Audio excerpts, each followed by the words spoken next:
Hello, hi everyone. Hope you are keeping well. This is Vishal Masi and welcome back to my channel Economic Sites. So today we are going to cover very important questions for chapter 6, that is market mechanism, equilibrium price and quantity in the competitive market, and these questions are according to the 2020, 22 and 23 syllabus. Okay so यहाँ पे आपको मैं आप सारे questions explain कर दूंगा, briefly आपको explain कर दूंगा कैसे लिखना है, कौन सा क्वेश्चन कितने मार्क्स के लिए पूछा जा सकता है और आपको कैसे बेसिकली उसको अटेम्प्ट करना है। तो सबसे पहला क्वेश्चन है that is what is equilibrium. ठीक है, सिंस ये आपका इक्विलिब्रियम के साथ ये जो चैप्टर है डील करता है तो you should know first of all what is equilibrium. देखिए, इक्विलिब्रियम एक ऐसी कंडीशन होती है मार्केट में जब आपकी क्वांटिटी डिमांड आपकी क्वांटिटी सप्लाई के इक्वल हो जाती है। सो उस कंडीशन को क्या बोलते हैं? इक्विलिब्रियम कंडीशन बोलते हैं। दूसरी है व्हाट इज डिसइक्विलिब्रियम।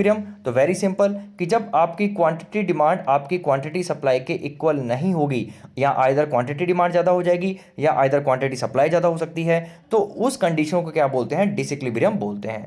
नेक्स्ट है that is question number third, what is equilibrium price. ठीक है, इक्विलिब्रियम प्राइस किसको बोलते हैं? तो वेरी सिंपल, जब हमारे मार्केट में जब इक्विलिब्रियम स्टेबल हो जाता है तो जिस पॉइंट पे बेसिकली इक्विलिब्रियम स्टेबल होता है उसके कॉरस्पॉन्डिंगली जो प्राइस होता है वो हमारा इक्विलिब्रियम प्राइस होता है। जैसे मैं आपको एग्जांपल से समझाना चाहूँ अगर आपको, तो ये आपको पता है डिमांड कब होता है, ये आपका होता है सप्लाई कब। तो जहाँ पे ये दोनों इक्वल हो जाते हैं वहाँ पे हमारा इक्विलिब्रियम पॉइंट अचीव हो जाता है। और ये जो पॉइंट है हमारा, दिस पर्टिकुलर पॉइंट आप बोल सकते हैं OP, this is a equilibrium price. ठीक है, सो अब आपको समझ में आ गया होगा राइट, कि जब आपका जहाँ पे इक्विलिब्रियम होगा, जहाँ पे आपका इक्विलिब्रियम होगा मतलब आपका जो डिमांड है और डिमांड आपके सप्लाई के इक्वल हो रहा है, मतलब एट दिस पॉइंट उसके कॉरस्पॉन्डिंगली हमारा क्या होता है? इक्विलिब्रियम प्राइस होता है। और इसके जो नीचे कॉरस्पॉन्डिंगली होता है that is a quantity demanded and supplied. Okay, equilibrium quantity demanded and supply.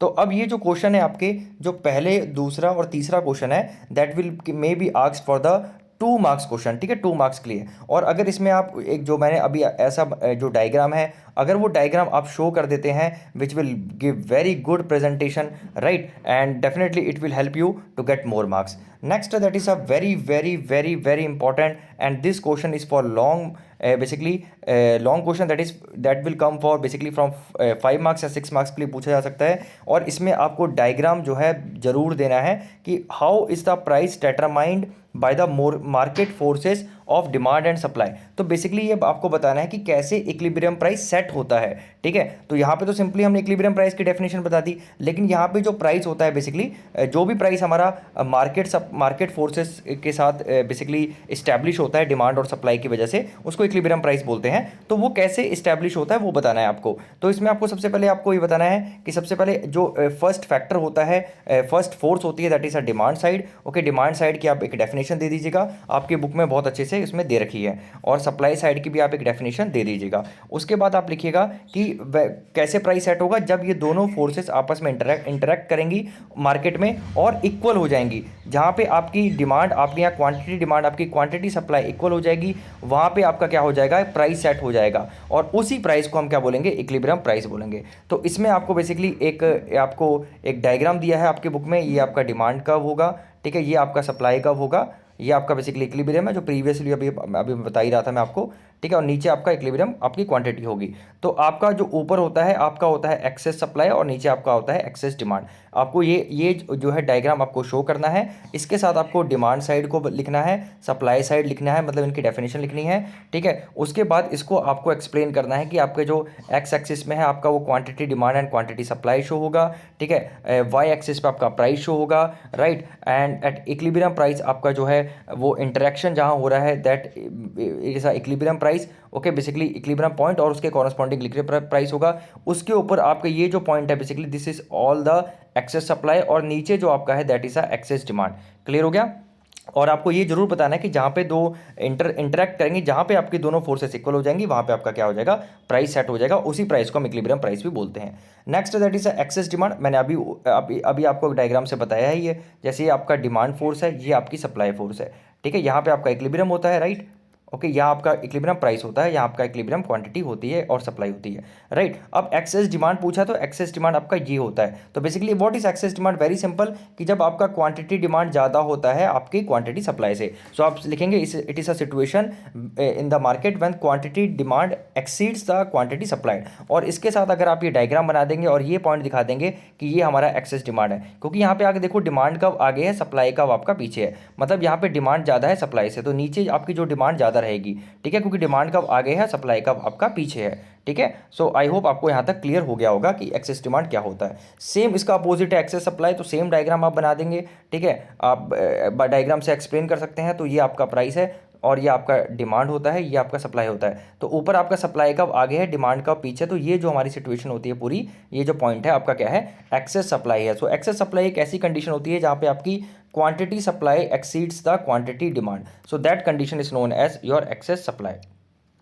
Next that is a seventh question, very very very important. इन तीनों क्वेश्चन में आपके डेफिनेटली आपको एक क्वेश्चन देखने को मिलेगा, और ये क्वेश्चन जो आपके लॉन्ग बता रहा हूँ, ये आपके 4 to 5 क्वेश्चन लॉन्ग है, इसमें डेफिनेटली आपको एक क्वेश्चन आपको देखने को मिलेगा, ठीक है। अब नेक्स्ट क्वेश्चन है कि आपको इफेक्ट ऑफ चेंजेस एक्सप्लेन करना है, बेसिकली शिफ्ट एक्सप्लेन करना है कि डिमांड कब जब आपका शिफ्ट होगा। मतलब यहाँ पे आपका ध्यान रखना है सप्लाई में कोई चेंज नहीं आ रहा, सिर्फ और सिर्फ डिमांड में आ रहा है। तो कहने का मतलब है कि मान लो जो इक्विलिब्रियम प्राइस है, तो इक्विलिब्रियम प्राइस कैसे सेट होता है, जब दोनों फोर्सेस आपकी जो सप्लाई फोर्स है एसएस और ये जो डिमांड फोर्स है डीडी, जब आपका इक्वल हो जाता है। तो यहाँ पे कह रहा है कि अगर आपका डिमांड में शिफ्ट आ रहा है तो डिमांड में कैसे शिफ्ट होगा, या तो डिमांड आपका आगे शिफ्ट हो जाएगा, ठीक है, जब आपका इंक्रीज होगा, या डिमांड आपका पीछे शिफ्ट हो जाएगा। तो जब डिमांड आगे शिफ्ट होगा तो डेफिनेटली आपका प्राइस ऊपर चला जाएगा, और जब डिमांड आपकी नीचे शिफ्ट होगी तो आपका प्राइस लोअर हो जाएगा। तो ये आपको एक्सप्लेन करना है। तो बेसिकली इसके अंदर 2 पॉइंट आप एक्सप्लेन करना, when demand curve in shifts to rightwards, and second में when demand curve shifts to leftward basically. तो आपको यहाँ तक समझ में आ गया होगा।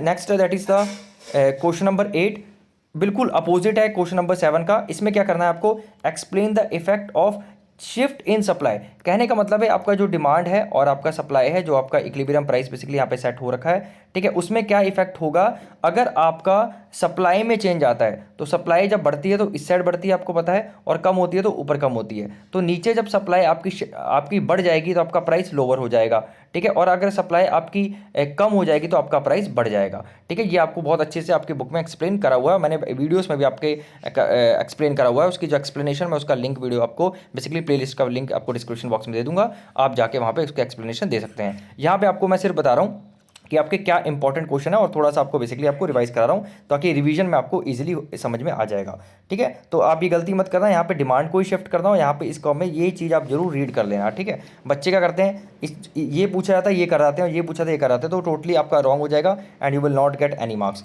और 9th क्वेश्चन ध्यान रखिएगा, ऊपर 2 वालों से अलग है, नीचे क्या है, explain the effect, basically effect है ऑफ द साइमल्टेनियस चेंज। मतलब यहाँ पे डिमांड और आपकी सप्लाई जो है वो दोनों ही चेंज होगी, मतलब उसकी वजह से आपके इक्विलिब्रियम प्राइस में क्या सेट होगा। तो इसके अंदर 3 केसेस होते हैं कि जब डिमांड आपका जो चेंज है और सप्लाई में चेंज इक्वल आता है, मतलब डिमांड भी इक्वल अमाउंट से इंक्रीज हो रही है, सप्लाई भी इक्वल अमाउंट से इंक्रीज हो रही है, तब प्राइस पे क्या इफेक्ट होता है। दूसरी एक कंडीशन है कि जब डिमांड में चेंज ज़्यादा आता है और सप्लाई में उस रिस्पेक्ट में चेंज कम आता है। तो यहाँ पे मैं बता दूँ आपका प्राइस कांस्टेंट रहता है, यहाँ पे आपका प्राइस इंक्रीज हो जाता है, ओके, ऑब्वियसली बात है डिमांड में ज़्यादा चेंज आ रहा तो प्राइस बढ़ जाएगा।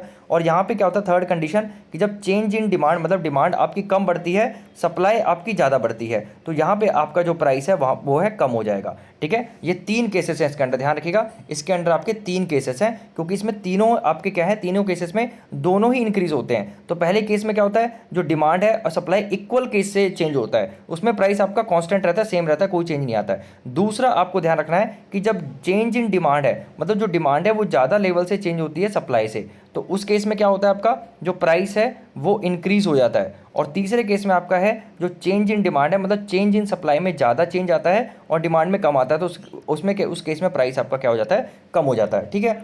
Next is very very very important again, what is the maximum price legislation और प्राइस सीलिंग। देखिए सबसे पहले आपको मैं बता दूं प्राइस सीलिंग होता क्या है। ये बेसिकली किसको बेनिफिट करने के लिए सरकार करती है, ये आपके बेनिफिट करती है आपके कंज्यूमर्स को, ठीक है, जो जितने भी आपके कंज्यूमर्स हैं, ठीक है, जितने भी कंज्यूमर्स हैं जो हम लोग हैं, उनको बेनिफिट करने के लिए एक मैक्सिमम प्राइस सेट कर देती है ताकि इनको जो प्रोड्यूसर्स हैं इनको एक्सप्लॉइट ना किया जाए। तो ध्यान रखिएगा, हर समय जो प्राइस सीलिंग है या मैक्सिमम प्राइस लेजिस्लेशन है उसे इक्विलिब्रियम प्राइस के नीचे सेट किया जाता है। ध्यान रखिएगा, जो मैक्सिमम प्राइस लेजिस्लेशन है उसको इक्विलिब्रियम प्राइस के नीचे सेट किया जाता है। ये बात आपको बहुत बहुत ध्यान में रखनी है, ठीक है। नीचे सेट क्यों किया जाता है, आपको पता है ये हमारा इक्विलिब्रियम प्राइस है, तो इसे जानबूझ के हमें नीचे सेट करते हैं। ये आपका सप्लाई हो गया, ये आपका डिमांड हो गया, तो यहाँ पे हमारा जो प्राइस है मैक्सिमम प्राइस लेजिस्लेशन सेट होता है। दो रीज़न है वेरी सिंपल, कि सबसे पहले ये प्राइस लोअर है तो यहाँ पे कंज्यूमर्स को बेनिफिट होगा कि उन्हें कम प्राइस पे उन्हें कमोडिटी मिल जाएगी। दूसरी बात है कि यहाँ से अगर प्राइस बढ़ता भी है कोई हालत में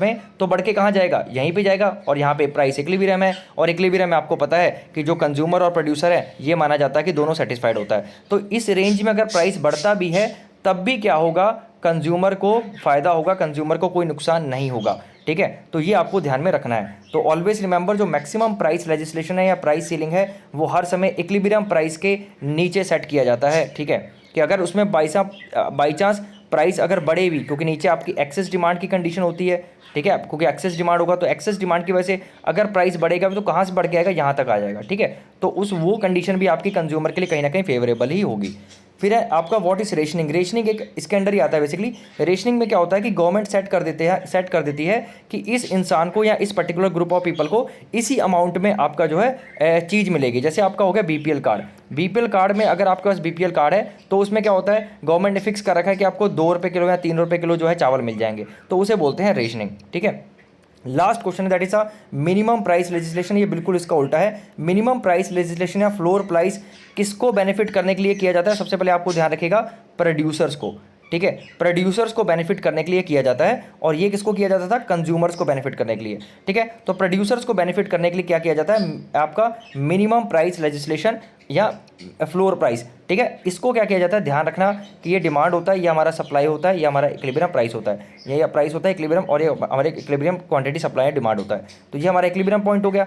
तो आप ध्यान रखना, जो मिनिमम प्राइस लेजिस्लेशन और फ्लोर प्राइस है इसे जानबूझ के सरकार ऊपर सेट कर देती है। ध्यान रखना, ये गवर्नमेंट खुद सेट करती है। अब जानबूझ के गवर्नमेंट ऊपर सेट करेगी, क्यों करेगी, क्योंकि हाईयर प्राइस है तो यहाँ पे प्रोड्यूसर्स को बेनिफिट होगा। अगर इस प्राइस पे बिकता है तो बहुत अच्छी बात है। अगर एक्सेस सप्लाई हो रही है, देखो ऊपर एक्सेस सप्लाई का केस है, मतलब सप्लाई ज़्यादा है डिमांड से, तो अगर किसी वजह से प्राइस गिरता भी है तो गिर के कहाँ आएगा, यहाँ पे आएगा। तो इस पूरी रेंज में आप देख रहे हो, इनको कहीं ना कहीं हाई प्रॉफिट देखने को मिलेगा, ठीक है, मतलब हाई प्राइसेस ही मिल जाएंगे। अगर यहाँ तक भी आता है, मतलब यहाँ तक भी आता है आपका, यहाँ तक भी आता है, कहने का मतलब है अगर यहाँ तक भी आती है, मतलब नीचे प्राइस अगर गिर के यहाँ भी आता है तो ये भी इक्विलिब्रियम प्राइस है। और इक्विलिब्रियम प्राइस में ये माना जाता है कि प्रोड्यूसर्स और कंज्यूमर दोनों ही सेटिस्फाइड होते हैं, यहाँ पे भी जो प्रोड्यूसर को नुकसान नहीं होगा। तो एक ऐसा प्राइस सेट कर दिया जाता है मार्केट में कि कोई भी हालत में जो हो उस रेंज में प्राइस रहे और उनको प्रोड्यूसर्स को कोई भी नुकसान ना हो।